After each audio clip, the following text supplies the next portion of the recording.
Well, morning everyone, and welcome to our last assembly. And I hope you're okay. I hope you're holding up okay, and your families are healthy, and you're doing right as you can at this time. Before we start, any notices from staff at all? Any notices? No notices at all? No staff at all? My little joke. This assembly is about life's difficulties. It's about a story called Chopsticks, and it's about my grandma. Life is difficult, and my goodness, it's mighty difficult at the moment. Several times in the last week or so, I thought of a wonderful religious studies teacher, a chap called Jeff Wilmore, when I was a boy at school, and particularly a story he told us 35 years ago. I love this story. It's called Chopsticks. I think it's relevant to this time. I'm going to read it to you now. Many centuries ago, a king was tired of endless, serious problems in a nearby village. There were disputes, issues, fights, seemingly every day. After some time and a good deal of thought, he issued a brand new law, stating that from that time forth, everyone in his kingdom must always eat using 2-metre long chopsticks, massive chopsticks. Anyone caught not doing that would be imprisoned.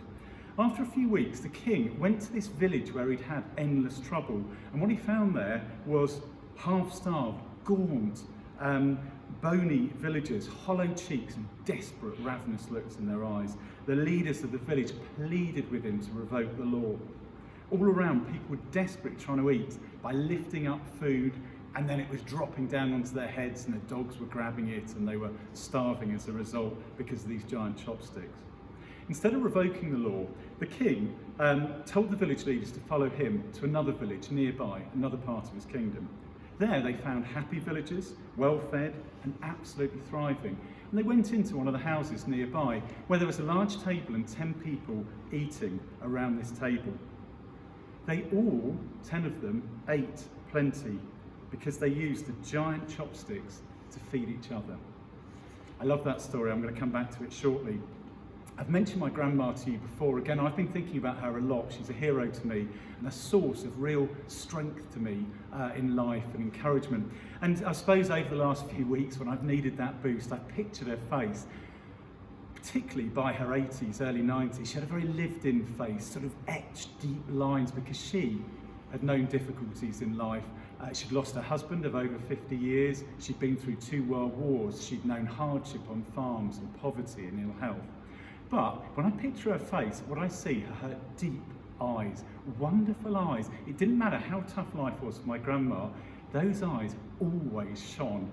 There was a patient suffering about her eyes, but there was more than that. There was hope. There was a gleam of energy and grabbing hold of life and even mischief. When my grandma was in her late 80s, now this would be back in the mid-1990s, I should think, she came to live with my parents. I was living there at the time, and I think we pretty much thought she'd come to die. She was very ill, had operations. We thought maybe she had a month or 2 in her. Early one morning, I heard something outside, and I found my grandma really early in the morning out in the horses' paddock. She wasn't meant to be out of bed. She wasn't meant to be out of the house. She certainly wasn't meant to be hobbling around on uneven ground. She was feeding a carrot to the horse. That unquenchable spirit for life meant that she amazed everyone, including the doctors, by actually gaining her strength back in her late 80s, moving back into a bungalow, and she didn't then put her feet up in quiet retirement.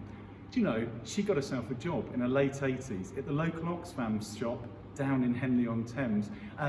And can you see the parallels? She got hold of these giant chopsticks despite her infirmity and started figuratively feeding others, raising money to help those around her. She got a couple of corgis. She did huge amounts of work for the old folks down her road. Those old folks, I learned after quite a long time, at least 10 years younger than her and much more sprightly. She did chores for them, she did shopping for them. She hobbled down in her early 90s with steaming casseroles with, of course, those giant chopsticks, feeding them literally and doing her best for the world. She was an amazing woman. I love the chopstick story, but I think you can actually go further. I loved visiting my grandma when we opened the door because sometimes there was a smell of fresh scones and it was the best smell. She was from Devon, a real expert with Devon cream teas. The strawberry jam, homemade, strawberries out of her garden. She made the cream by hand, and I never understood this, and maybe this is why I remember it all so well. Looking back, she spent hours making this cream. It tasted exactly the same as if you got it from Tesco's in my mind, but she made it with love. And so it wasn't just she was feeding others, whether it was figuratively at Oxfam or literally with our wonderful cream teas. She went the extra mile at every turn. She made things with care.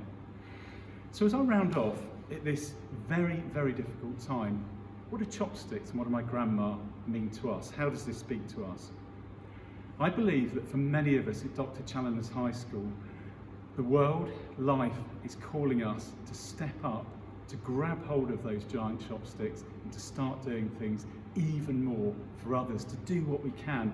Girls, what might that mean for you? Getting on the phone to someone that could be lonely, someone you haven't spoken to for a long time, reaching out with encouragement or just good old-fashioned fun on social media.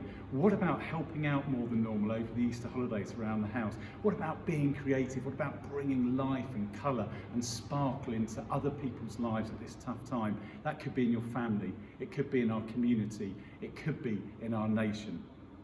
I believe life is calling us to roll up our sleeves and to play our part, to do what we can at this time.